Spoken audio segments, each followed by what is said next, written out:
Yo，歡迎收睇 JB 單車兄弟啊！咁今日咧非常之開心啊，翻到嚟雲棚單車啊！咁上次咧我拍我自己心愛嘅戰車 Lightspeed Ultimate G2咧，唔經唔覺咧已經差唔多過成年啦，係啦。咁我之後應該會攞翻架車翻嚟呢度做一次大洗啦，可能順便換埋一個比較粗身啲、闊身啲嘅輪胎啦。咁啊，希望可以如果有時間可以拍翻一集。in-depth review 啦，係啊，講翻我部 Lightspeed Ultimate G2啦，係啦。咁啊，事不宜遲啦，咁啊即刻入翻今日嘅主題啦。咁我今日咧就想同大家介紹下 Birdy 摺車嘅。咁啊，唔係普通介紹啦，咁啊會比較多啲比較嘅，係啦。咁啊話說咧，因為咧我有個同學啊，同班同學啊，佢叫 Ivan 啊。咁咧佢自己心目中嘅 dream bike 咧就係 Birdy 啦，但係咧 Birdy 啊太多款式，咁啊佢又唔知點揀好。咁咧變相咧，我今日就有個機會啦，咁啊順便落嚟雲棚做一集呢一個 Birdy 唔同車款比較，俾阿 Ivan 睇下。咁啊等佢睇完之後咧，咁我睇下可唔可以揀得到佢自己心目中想要嗰部啦，係啦。咁我相信咧好多車友仔咧都知道某啲車款啦，因為其實都好多車友仔踩緊 Birdy 嘅，咁啊尤其是 R20啊、GT 版本嗰啲咧，可能車友仔仲熟過我添，係啦。咁啊其實 Birdy 仲有其他款式嘅，咁啊例如 Classic 啊、Standard 啊，仲有Touring Plus 啊、鳥王啊、JK11啊，咁仲有好多唔同版本嘅，同埋有塔金版本啊，仲有Classic EVO 啊，咁樣其實好多好多嘅，係啦。咁啊，雖然佢哋唔同款式啦，但係佢個結構上面咧大同小異嘅，都係一體成型嘅鋁合金車架啦。除咗啊 Classic 同埋塔金版本係用個圓管型之外啊，咁其餘都一體成型比較溜啲個款嚟嘅，係啦。咁啊重量方面咧，唔同車款都重量相若㗎啦。咁啊摺起上嚟咧，咁啊因為 R20咧佢用20寸嘅輪組，所以摺起上嚟咧佢就會比較大部少少。咁啊，其餘用18寸輪組嗰啲咧，摺起上嚟個 size 幾乎一樣㗎啦，係啦。咁啊，佢最特別同埋最令人印象深刻嘅地方咧，就係呢一款嘅摺車咧，咁佢有前後避震嘅。咁我之前咧上年跟個新春 Birdy 團咧，咁就踩過一轉大棠啦。咁印象深刻嘅，我同我女朋友都有參加呢個活動啦。咁啊，借咗部R20同埋有部Standard 版嘅。咁啊兩部都非常之吸震嘅，雖然喺啲比較蹬啊起伏嘅路咧，咁佢都會同你累咗震啊，咁樣摁一摁吸咗震咧，非常之舒服嘅踩落去係啦。咁啊個路感十分之好嘅係啦。咁啊廢話唔多講啦，下個鏡頭我就會分析下唔同版本嘅分別啦。但係最重要咧，咁就係依家咧就話說咧翻咗2023年嘅Two Tone嘅特別色，咁我另外都會再影俾大家睇下嘅。咁啊兩隻色撞埋落嚟咧，咁啊十分之好睇啦。咁啊眼前呢兩部咧已經係一個例子啦。咁啊一個初號機嘅顏色，咁啊呢部 Standard 嚟嘅，係啦。咁啊紫襯綠，係啦。咁啊另外呢部咧R20咧，咁佢就係紅襯銀嘅。咁啊撞起上嚟咧非常之靚嘅。係啊 ，Ivan， 喂聽住啦。嗱，第一個比較咧就係 Birdy 嘅 R20。對比 Birdy 嘅 GT 啊，咁一部咧就係踩路嘅，一部咧就玩 gravel 嘅，玩沙石路嘅。咁第一樣嘢我要比較咧就係嗰個傳動系統啊。咁 R20咧就係用 Shimano 嘅11速嘅105件嘅一個傳動系統啦。咁另外啦 GT 版本咧，咁佢係跟一個10速嘅一個 SRAM 嘅 X5嘅一個套件嘅，係啦。咁啊只係得10速嘅啫。咁啊講完傳動啦，咁我就再想講一講咧，佢輪組同輪胎嘅分別啦。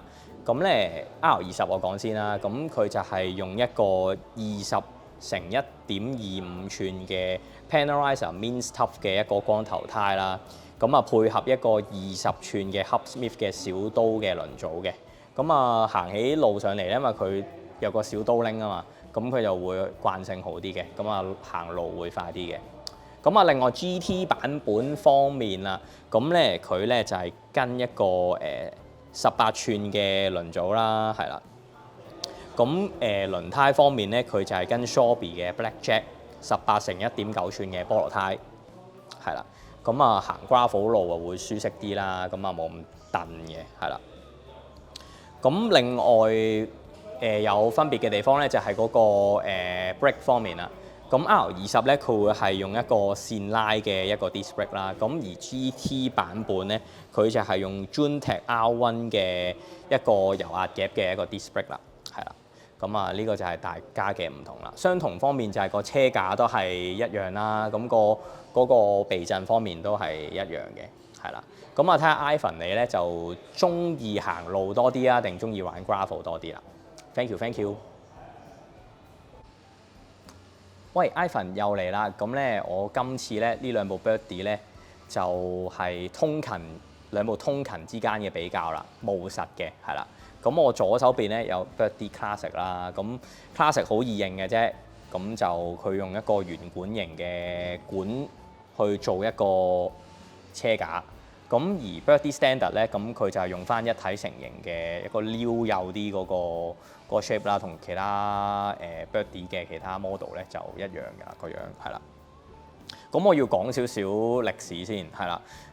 Birdie Classic 咧就1994年推出嘅，咁之後咧就去到2005年之後咧就開始斷咗款。咁啊，自從斷款之後咧，咁一直都係收藏家好追求嘅熱門車啦，係啦，即係嗰陣時可以話一車難求嘅。咁啊，依家唔怕啦，咁 Birdie 就重新推出翻呢一部 Classic 啦，我哋叫佢做 Classic Two 嘅，係啦。咁啊 Classic Two 咧，咁就用一個 V 夾嘅制動啦，18寸嘅輪組啦，咁配合埋呢一個 Shimano 8速嘅傳動嘅。咁比較翻Birdie Standard 啦，咁佢就係用Shimano 嘅9速嘅傳動啦，係啦。咁啊一體成型車架啦，咁配合翻一個線拉嘅 disc brake 嘅，係啦。兩者都係18寸輪組㗎啦，兩者都係好適合通勤嘅。咁啊睇下 Ivan 你中意Classic 嘅造型啊，定係依家比較靚啲嘅破風啲嘅造型啦，係啦。Hello Ivan， 嗱我唔知你咧中唔中意啲比較絕版或者比較特別啲嘅車款啦。咁咧嚟緊呢兩部咧，如果你中意特別有限量嘅話咧，咁啊啱你啦 ，Ivan 係啦。咁近身啲我呢邊咧就叫 Classic EVO。咁咧其實佢之前咧就喺日本推出嘅，咁啊未翻到香港嘅。咁依家咧就翻到香港啦。咁佢有啲咩特別咧？咁其實佢就係用一個Classic 圓管型嘅一個車架啦。咁但係咧，如果頭先你有睇啦 ，Classic 係配一個 V 夾㗎嘛。咁佢呢個咧係會變翻一個線拉嘅碟剎嚟嘅，係啦。呢個係佢個特別之處啦。咁另外傳動方面咧，咁佢係用咗 Shimano 10速嘅 Tiagra 嘅套件嘅，係啦。咁啊配合翻一個18寸嘅菠蘿胎啦。喂，係啊，嗱呢部泰版咧就啱中意好特別嘅車友仔啦，因為佢已經係絕咗版㗎啦。咁喺我身邊呢一部咧就係Birdie 嘅鈦合金版本啦。咁佢咧好特別嘅，咁最特別咧就係佢除咗物料之外咧，咁其實佢個後三角位咧嗰個做法係都有啲唔同嘅。重量方面咧，亦都係好輕嘅，係啦。咁啊鈦合金又係用一世，又唔會爛啊，係啦。咁啊講翻配置方面啦，咁就都係用18寸嘅輪組啦，咁光頭胎啦。咁另外咧，佢原裝已經用 Shimano 105嘅套件㗎啦，係啦，11速嘅。咁啊會啱啲踩路想快啲嘅車友仔咯，係啊呢部。咁啊兩部都夠晒特別啦。咁啊睇下 Ivan 你會中意邊部多少少啦。嗱 Ivan 嗱，我今日 Billy 仔自己心水咧，如果我真係一定要推兩部俾你揀咧，咁一定係 R20同埋 Classic EVO 嘅。嗱，我慢慢講，我解釋俾你知啊，係啦。咁啊 R20，如果你係中意踩快咧，咁一定係揀佢啦，因為佢買翻上嚟咧已經係唔係好使改啦，已經係11速 Shimano 嘅105嘅套件啦。咁另外跟個20寸嘅一個輪組啦，咁已經係夠快啦，加埋個 Hub Smith 嘅刀拎仔啦，係啦。咁另外 R20可能你買翻去咧，除咗依家個 Two 通式好靚之外啦，咁其實你可以仲玩好多改件嘅，係啦。咁譬如你可以轉一個碳纖輪組啦、電子變速啦、避震可以成套換嘅，係啦。可以再換大道輪啦，嗰、個大餅又可以換啦，曲餅又可以換啦，加泥擋啦、座管夾啦、水壺架啦、腳撐啦、手筒、剎把，全部都可以襯色或者撞色嘅。咁啊 R20咧非常之好玩，同埋你改起上嚟夠快啦。咁另外我自己好糾結咧，咁究竟推 Classic 俾你或者Classic EVO 呢兩部揀邊部好咧？咁如果你 budget 夠，一定係推 Classic EVO 俾你嘅，因為 Classic 佢跟個 V gap 俾你啊嘛。咁 Classic EVO 咧，咁佢跟咗一個嘅disc brake 俾你啦，雖然就係線拉碟剎嚟嘅，但係佢經典造型啦，咁我覺得已經係足夠靚㗎啦。咁如果你 budget 唔夠嘅，budget 所限嘅，咁 V gap 嘅 Classic 咧，咁亦都不過不失，係啦，因為佢慳翻維修啊嘛，咁你自己校都得嘛個 V gap，係啦。咁若果你真係哇中咗六合彩嘅，咁梗係買翻部絕版嘅鈦合金版本嘅 Birdie 啦，係啊。咁今日咧我心水就係咁啦啊，唔知 Ivan 你睇完之後你嘅心水係咩啊？記住留言話我知，係啦。咁啊，唔知其他車友仔又會中意邊款嘅 Birdie 咧？係啊，咁啊歡迎喺留言區話我知嘅，係啦。咁啊睇片記住訂閱同埋 CLS 啊，係啦。咁我係 JB 單車兄弟嘅 Billy 仔，我哋下次再見啦 ，thank you，多謝，拜拜。